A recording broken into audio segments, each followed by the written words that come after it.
السلام علیکم دوستو، راؤ نیوز میں خوش آمدید۔ ہمیشہ کہا جاتا تھا کہ عمران خان کی یونائٹڈ نیشن کے اندر کی گئی تقریر کا کوئی اثر نہیں ہوگا۔ انٹرنیشنل لیول پر جو پاکستان نے کشمیر کے لیے آواز اٹھائی، اس کا کوئی اثر نہیں ہوگا۔ دیکھیں، نہ تو سعودی عرب پاکستان کے ساتھ کھڑا ہے اور بھی کئی مسلم کنٹریز انڈیا کے ساتھ کھڑی ہیں جو کہ پاکستان کے ساتھ نہیں کھڑی۔ اور رہی بات عمران خان کی یونائٹڈ نیشن کے اندر کی گئی تقریر ہے، تو اس تقریر کا پاکستان کو صحیح معنوں میں رزلٹ آج ملتا ہوا نظر آ رہا ہے۔ جرمنی نے انڈیا کو کسی بھی قسم کے ہتھیار ایکسپورٹ کرنے سے منع کر دیا ہے۔ انڈیا ان ہتھیاروں سے کشمیر کے اندر نہتے کشمیریوں پر ظلم کرتا ہے اور ان پہ استعمال کیے جاتے ہیں، لہٰذا ہم کسی بھی صورت اب انڈیا کو یہ ہتھیار نہیں دیں گے کہ وہ بیچارے کشمیریوں پر استعمال کریں۔ یہ بہت بڑی پاکستان کے لیے فتح ہے۔ دیکھیں، آج ایک ملک نے یہ کام کیا ہے، کل کو آپ دیکھیں گے کہ کوئی اور ملک بھی اس طرح کے کام کرے گا اور انڈیا کو ہتھیار ایکسپورٹ نہیں کرے گا۔ یورپ کی سب سے بڑی بات یہ ہوتی ہے کہ یورپین کنٹریز میں سب سے ٹاپ پر جو کنٹری ہوتی ہے وہ سب سے زیادہ بجٹ اور اخراجات اٹھاتی ہے، اور آج کل جو یہ سب کنٹری کر رہی ہے اس ملک کا نام جرمنی ہے۔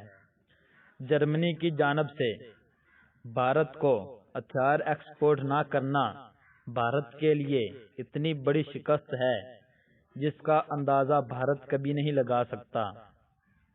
آج سے پہلے یورپی یونین صرف بیانات کی حد تک بات کیا کرتا تھا، آج انہوں نے صحیح معنوں میں عمل کر کے دکھایا ہے، اور پاکستان کے لیے اب یہ گولڈن اپرچونٹی بنی ہے کہ آپ اس کو کیش کروائیں، اور خاص طور پر OIC کے اندر یہ معاملہ لے کر جائیں۔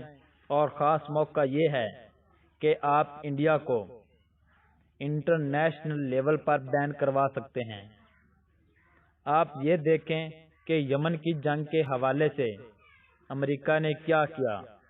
امریکہ نے محمد بن سلمان کی مدد سے ہتھیار دینا بند کر دیے۔ جب آپ کے پاس ہتھیار نہیں ہوں گے تو آپ لڑیں گے کیسے؟ اب اگر یہی کام پاکستان کرے تو دنیا بھر کے اندر انڈیا کو بین کروا سکتے ہیں۔ ہم انڈیا کو نہ جہاز لینے دیں گے اور نہ ہی کوئی ہتھیار، ان سب معاملے پر بین کروا سکتے ہیں۔ اور ہمارے پاس اب اس وقت جرمنی ریفرنس کے طور پر ابھرا ہے، اور ریفرنس ہمارے پاس آ گیا ہے جرمنی کا۔ آپ کو یہ صورتحال کیش کروانی پڑے گی اس سے پہلے کہ معاملات آپ کے ہاتھ سے نکل جائیں۔ آنے والی جنگوں کا جو وقت ہے اس میں پاکستان کو یہ کام کرنا ہے۔ انڈیا نے ابھی $130 ارب کا بجٹ اپنی فوج کو دینے کا اعلان کیا ہے تاکہ وہ ماڈرن وارفیئر کے لیے یہ چیزیں خریدے۔ اگر ہم نے انٹرنیشنل کمیونٹی کو یہ بات سمجھا دی کہ انڈیا ایک ایسا ملک ہے جو ظلم کرتا ہے، آپ یقین کریں کہ ماڈرن وار کے حوالے سے آنے والا وقت پاکستان کے پاس ہتھیار ہوں گے، چائنا کے پاس ہتھیار ہوں گے، اور انڈیا کو رائفل طیاروں کی اگلی قسط ملنا بھی بند ہو سکتی ہے اگر پاکستان اس کو پراپرلی طور پر کیش کروا دے۔ اور جب بھی ہم یہ سوچتے ہیں تو کچھ لوگ پیسوں کے حوالے سے بات کرتے ہیں کہ ہمارے پاس پیسے نہیں۔ جب جنرل ضیاء الحق کا دور تھا تو پاکستان کے پاس پیسے نہیں تھے، ہم تو امریکہ سے ڈالرز لیتے تھے، لیکن دنیا کے اندر لیڈرشپ کی کوالٹی یہ تھی کہ انڈیا کی ہمارے خلاف آنکھ اٹھانے کی بھی ہمت نہیں تھی۔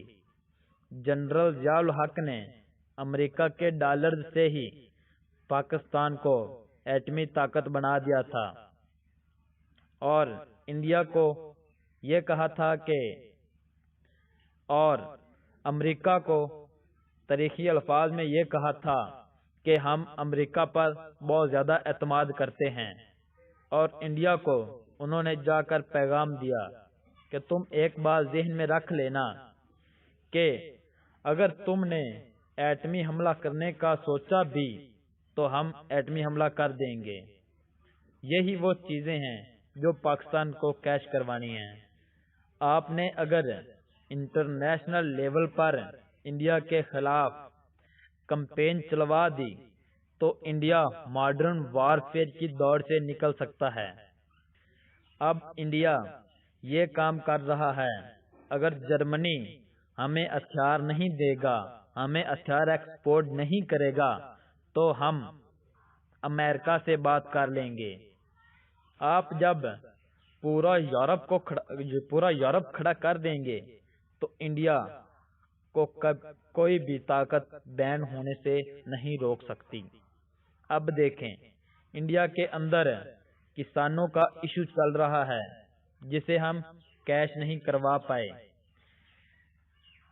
اسے ہمیں چاہیے تھا کہ اس کے پیڈ، اس کے آرٹیکلز چاہے پیسے دے کے لکھوانے پڑتے، ہمیں وہ آرٹیکلز، وہ پیڈ، وہ ایڈورٹائزمنٹ، وہ سب چلوانا چاہیے تھا تاکہ انڈیا کا گھناؤنا چہرہ دنیا کے سامنے آتا اور انڈیا بالکل بین ہو جاتا اور انڈیا کو کوئی ملک بھی ہتھیار ایکسپورٹ کرنے کا نہ سوچتا۔ دوستو، اگر ویڈیو اچھی لگی ہو تو ہمارے چینل کو سبسکرائب کریں، ویڈیو کو لائک کریں، کمنٹ کریں اور شیئر کریں۔ شکریہ۔